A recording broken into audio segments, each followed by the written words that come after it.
Ambassador, I would like to get your reaction on this attack by Hamas and then the IDF assassination attempt of two Hamas leaders. Is this going to imperil this already fragile ceasefire? I don't think so, Elizabeth. There's certainly going to be moments that things get very fragile. I don't think any of us doubted that that would be the case. But the ceasefire is holding. I can tell you, as someone who, for the first time in over a month, is no longer dodging ballistic missiles, it's been a remarkable period of calm. Now, there's just moments that will happen. Hamas has not completely given up. And I think Israel is within its rights. They have to strike back when they are attacked by Hamas, when they break out of these tunnels. But I think overall, if you look at it, the president's plan is moving along very, very effectively. And what's most remarkable is that the various Arab nations who came together at Sharm el-Sheikh to sign the agreement are holding firm. Yeah, you say Hamas hasn't given up entirely. It's actually, they're reasserting themselves. President Trump won a big victory on Monday when the UN approved this whole peace plan in Gaza, but almost immediately Hamas balked. The terrorist group's refusing to disarm unless there's a Palestinian state. And if Hamas doesn't disarm and continues to fight, it's out and about, it's reasserting control in Gaza. It's going to be difficult to convince countries to send their troops into Gaza. Nobody wants to go in there and fight Hamas. No doubt about that, but I think the other piece of that is that you've heard it both from the president and from the Israeli prime minister.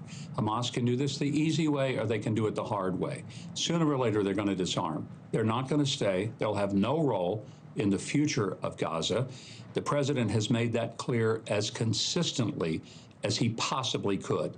So they can wave their arms about and carry out nefarious actions, but ultimately they're done there. And the sooner they recognize it, the sooner that they lay down their weapons and give the people of Gaza an opportunity to have a future and a life, the better off everyone's going to be. Meantime, I want to ask you about something that's making a lot of headlines today. There's been a wave of attacks, really bad attacks by right-wing settlers in Israel.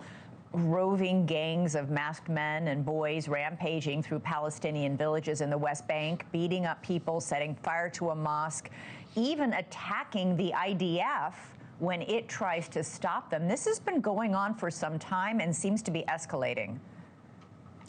I think there is some escalation. Let's be real clear that most of these acts on the part of Israeli attackers who are committing acts of terrorism, and let's just be blunt, that's what it is. Israelis can carry out terrorism as well. But most of these people are not actual settlers who live there. There may be some, but this is a very small number, mostly of youth, angry and disaffected. These are thugs. Many of them don't live even in Judea and Samaria. They come into there to create havoc. In addition, you have a number of attacks of Palestinians toward Israelis. You had a situation where there were a couple of Palestinian terrorists who used their car to try to ram Israelis, killed one. It is a very tense time. We don't want to pretend that it isn't. But there's been every attempt on the part, I will say, even of the Israelis to say that those who are committing acts of terror, even if they're Israelis, they're going to feel the full force of the law. And Elizabeth, they should. The only way to bring some settlement is to have equal justice. Crime is crime, terrorism is terrorism. Doesn't matter who does it. They need to be consequenced and harshly. Yeah, the Israeli president called this violence by, he said, radical settlers shocking and serious, and that it crosses a red line. A retired Israeli general from the IDF placed the blame on the Netanyahu government, saying Israel is reaping what it sowed. The entire racist policy of pushing and harming Palestinians while giving Jewish terrorism complete freedom of action. He said the state has lost control. He is not the only former or current member of the government or military to be saying this. I think we have to recognize the Israeli people are about as divided regarding the prime minister as the American public is about the president. You'll find some people that will blame President Trump for any and everything they don't like. And in Israel, you'll find people who will blame the prime minister for any and everything they don't like. The truth is, these are the acts not of the prime minister, and when it's in America, it's not the acts of the president. These are acts of people who are acting outside the law. and they're committing terror. They're committing acts of crime.